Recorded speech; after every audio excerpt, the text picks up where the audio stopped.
Pour lutter contre la drogue, l'association communautaire des HLM, en collaboration avec 4K, une ONG basée aux États-Unis, ont tenu ce matin un atelier de formation. Cette activité entre dans le cadre de la lutte contre les drogues dans les quartiers et les sous-régions du Sénégal. C'est une ONG qui a plus de 5000 coalitions aux États-Unis et dans le monde. Nous avons à peu près 17 coalitions dans les pays étrangers. L'objet de notre objectif d'atelier aujourd'hui, si vous savez, on a déjà commencé une coalition à Pékin l'année passée. Cette fois, c'est notre 6e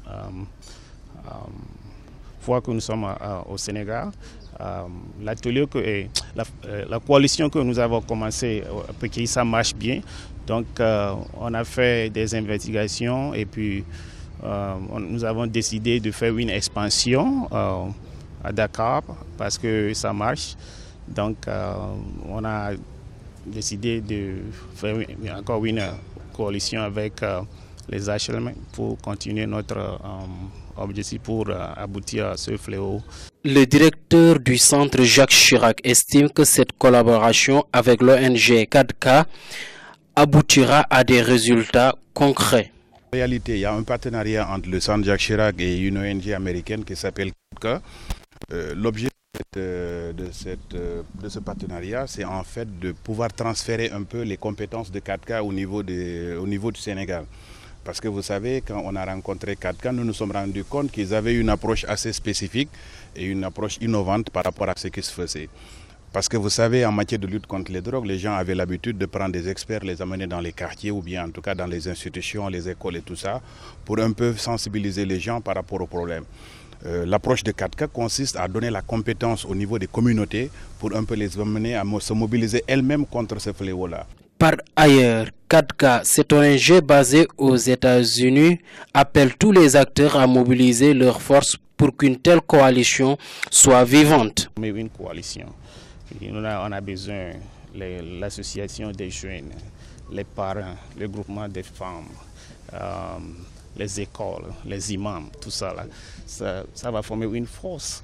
Comme ça, si vous savez qu'il y a un problème ici, comment on peut le faire? Pas faire des activités. On va former les gens pour faire ça. On va faire une formation.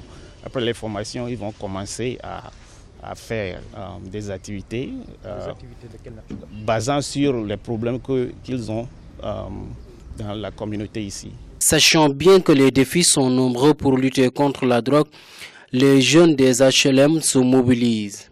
L'Association pour la promotion du centre de sensibilisation et d'information sur les drogues veut faire de cette lutte leur credo.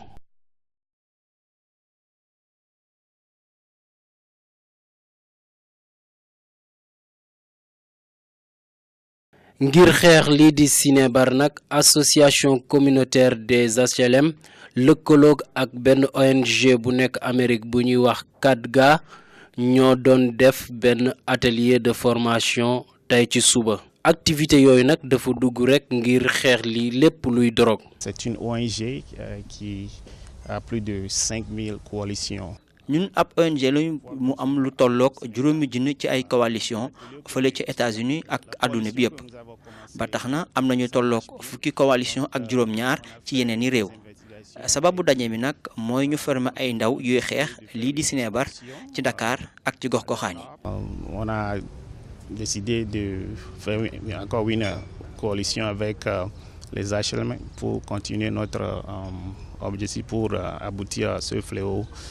kii nag di directeuru centre Jacques Chirac gis na ne lëkkaloo boobu baax na trop mën na jur njëriñ ci xeexu drogue. ñun centre Jacques Chirac ñoo fas yéene en tout cas lëkkaloo ak ñi nga xam ne ñooy 4K benn ONG bi nekk États-Unis pour en tout cas impulser benn approche boo xam ne dafay am fii au niveau du Sénégal parce que seetlu nañ ni 4K ci li nga xam ne moom la doon def ci fële ci États-Unis ci li nga xam ne mooy xeex drogue bi approche la boo xam ne c'était lu bees la loo xam ne yaakaar nañ ni buñ ko indee fii Sénégal war na mën a dimbali nit ñi pour ñu mën a xeex correctement contre drogue bi parce que ñoom seen approche mooy dañu gëm ni population bi seen bopp ñoo mën a xeexal seen bopp lii nga xam ne mooy drogue bi et que pour ñu mën a xeexal seen bopp lii nga xam ne mooy drogue bi il faut que ñu fexe ni ñu mobiliser population bi yëpp pas ñu mobiliser benn pàcc population bi rek mais ñu mobiliser ndoor ñëpp di xëccandoor ñëpp di dóorandoor mais pour que ñooñu mën def liggéey bi il faut que ñu jox leen en tout cas formation boo xam ne da leen di jox man-man pour ñu mën a def lii nga xam ne mooy xeex drogue bi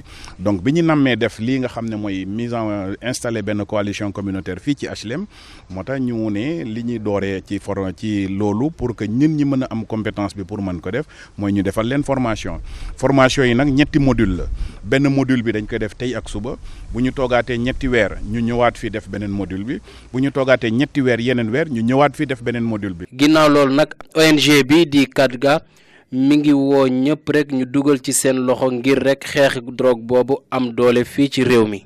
On a besoin l'association des jeunes. ginnaaw loolu nag ngir xeex sinébar soxla nañu lu mel ni association ndaw yi waajur yi imaam yi ak ñu ni mel mu nekk mbooloo mu takku ñun nekk ñu di def ay activités waaye dañuy former ay ndaw yoo xam ne ñooy lawal suñu liggéey ngir xeex sinébar loolu mooy suñu liggéey.